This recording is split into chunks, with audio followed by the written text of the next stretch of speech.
ఛానల్కి స్వాగతం అండి. ఈరోజు బనానా ప్యాన్కేక్ ఎలా తయారు చేయాలో చూద్దాం.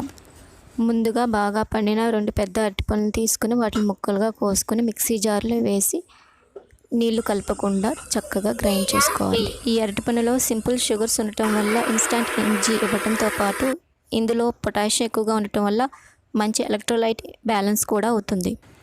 ఇప్పుడు 2 శుభ్రపరిచిన కోడిగుడ్డులను పగలగొట్టుకుని సొనతో సహా ఇదే మిక్సీ జార్లో వేసి గ్రైండ్ చేసుకోవాలి.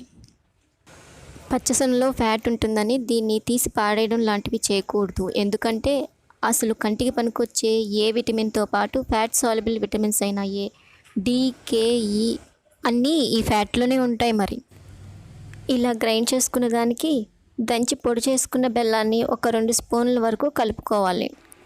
తీపి ఎక్కువగా ఇష్టపడేవారైతే ఇంకొక స్పూన్ కలుపుకున్నా కూడా పర్లేదు.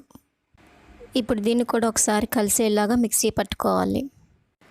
ఇప్పుడు ఈ మిశ్రమాన్ని ఒక కంటైనర్లోకి తీసుకొని దీనికి ఇడ్లీ రవ్వ కానీ లేదా బొంబాయి రవ్వ, దీన్నే సూజీ రవ్వ అని కూడా అంటారు, దీన్ని కొంచెం కొంచెం యాడ్ చేసుకుంటూ కలుపుకోవాలి.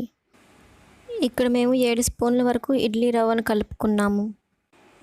అవసరం అనుకుంటే ఈ రవ్వను ఇంకొంచెం ఎక్కువ యాడ్ చేసుకున్నా పర్లేదు. మొత్తం మీద ఈ రవ్వను కొంచెం కొంచెం యాడ్ చేస్తూ ఇది ఇడ్లీ బ్యాటర్ కన్సిస్టెన్సీ వచ్చేదాకా కలుపుకోవాలి. ఈ మిశ్రమాన్ని 5 నిమిషాల పాటు మూత పెట్టుకుని అలా బయట ఉంచేయాలి. ఈలోపు స్టవ్ ఆన్ చేసుకుని ఒక కడాయి పెట్టుకోవాలి. కడాయి వేడెక్కిన తర్వాత అందులోకి 2-3 స్పూన్ల వరకు నెయ్యి వేసుకోవాలి. దీనికి ముందుగా సిద్ధం చేసి పెట్టుకున్న బనానా మిశ్రమాన్ని వేసి ఈవెన్గా స్ప్రెడ్ చేసుకోవాలి. దీనికి అడుగున మందం ఎక్కువ ఉన్న కడాయి వాడడం కంపల్సరీ, లేకపోతే రెసిపీ మాడిపోవడం ఖాయం. దీనికి మూత బోర్లించి లో ఫ్లేమ్లో ఉడికించుకోవాలి.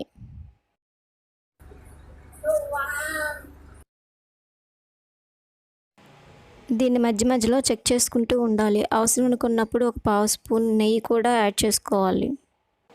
ఈ రెసిపీ చేసుకోవడానికి ఎంతోసేపు పట్టదండి. లో ఫ్లేమ్లో 7-8 నిమిషాల్లో తయారైపోతుంది.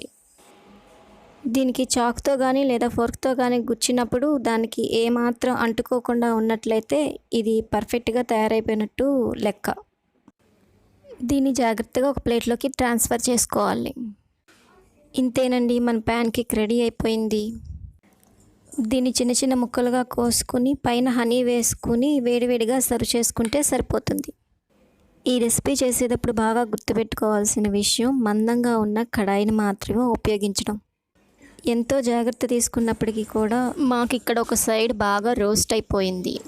రోస్ట్ అయినా కూడా రుచి మాత్రం అద్భుతం. ఒకసారి ఈ రెసిపీ ట్రై చేసి ఎలా వచ్చిందో చెప్పండి. మీ విలువైన సలహాలను కామెంట్ సెక్షన్లో ఇవ్వగలరు. మీకు మా వీడియోస్ నచ్చితే దయచేసి లైక్ చేసి షేర్ చేసి సబ్స్క్రైబ్ చేయండి. పక్కనే ఉన్న బెల్ సింబల్ని నొక్కి ఆల్ ఆప్షన్ని ఎంచుకోవడం మర్చిపోవద్దు.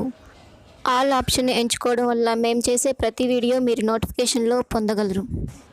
Thanks for watching.